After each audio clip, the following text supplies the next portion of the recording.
let's start this new video with a nice unboxing from Snuggy Barrett.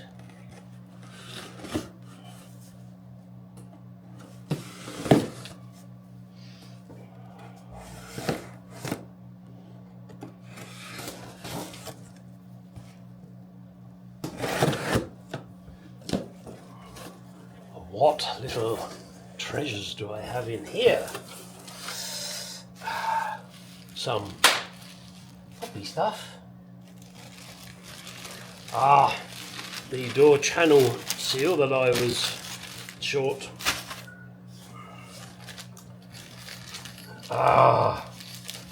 50 of the rivets for attaching the chrome trim. One little piece of chrome trim. I must have lost it somewhere. And the pulley. Now I've changed mine to the V groove because of the belt that I'm using. So that's pretty good. A little bit of advice here that you can ignore.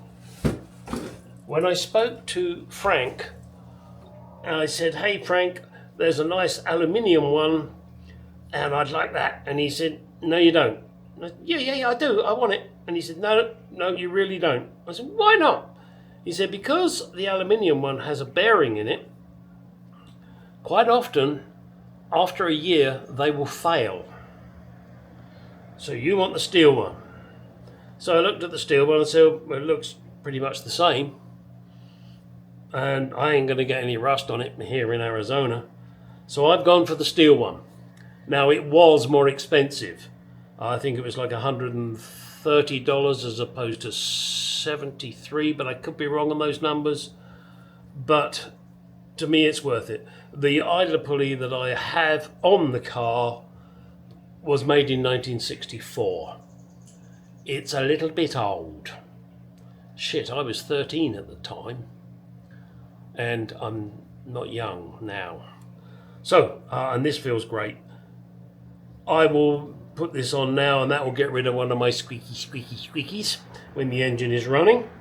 I will put this little piece of chrome on because I can and it'll look pretty. I will now be able to finish putting on a lot of the chrome trim. And I will take out the door frames and be able to load them up with this nice channel stuff. And then I will be able to give this to my dog because he likes to bite it and it makes noises. I know, silly, huh? All right, now what are we on? We're on 258. You will have seen in my previous video that I finally got my baby to start. Believe me, that was what's the word? Not a mammoth task. I can't think of the words I'm looking for. That often happens. I can't think of the bloody words. It was a momentous moment. Let's put it that way. Now, let's move on to I don't know what, and you'll see it when it comes up. Okay. Yes, you can see various things here. I have this absolutely gorgeous, wonderful carb balancing device. Unfortunately, with the Mark II, there's no fucking room for it.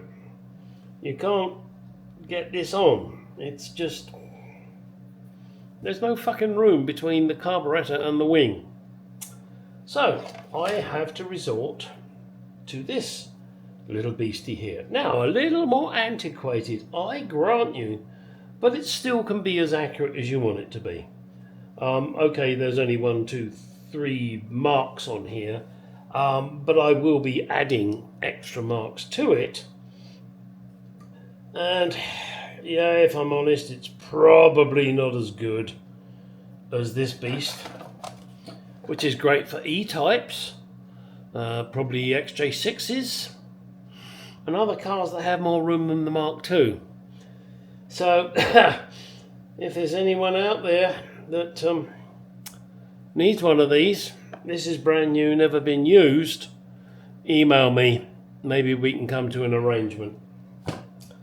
So, yep, this is the beast I'm going to have to use to balance the carbs. Isn't that going to be fun? You know it is. Okay, now let's see. There is the new heater matrix, a piece of silver pipe. That's just so I can run my engine. God, that is a bitch to get out, I tell you. That really is one of the most awkward bloody things to do. Half of the problem is that you've got the mountings. One goes up and one comes out, so you've got to try and get that off the bracket.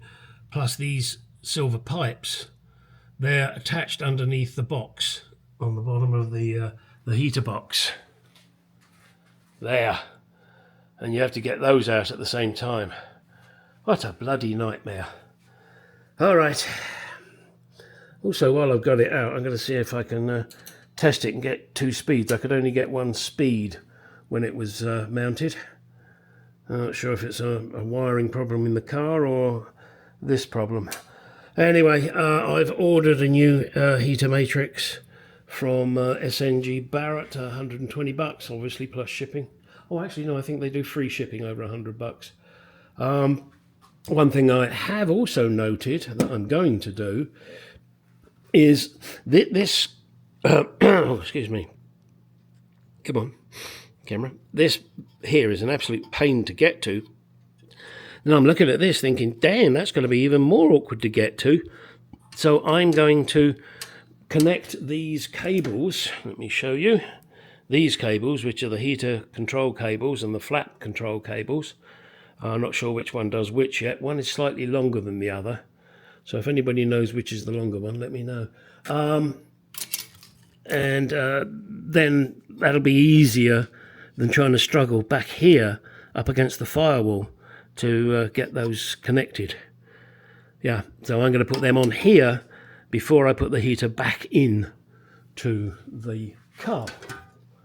Yeah, man, oh man, such fun. All right, nothing else I can do with that now. Wait for the heater box. That'll come, not the heater box, the heater matrix. That'll come next week. Mine appears to be leaking in the middle somewhere. And to get to that leak would be, well, impossible. You'd have to recore the whole thing. That's just not worth it. So I'm afraid that is going in the scrap bin. Not really much fun, but where is she? There she is. Yeah. Pity. But yeah, somewhere in the middle there, it is leaking. I don't know where. This really sucks. I did fill it full of water to test it before I put it in the car and thought it was okay. But I guess as soon as you put pressure on it, it decides to die. And if you know anybody who wants a vacuum tank shield, that one's available. Ah, dear. All right. Don't need those anymore. They were going to be my bypass. What next? I don't know what next. Go and get some more wine.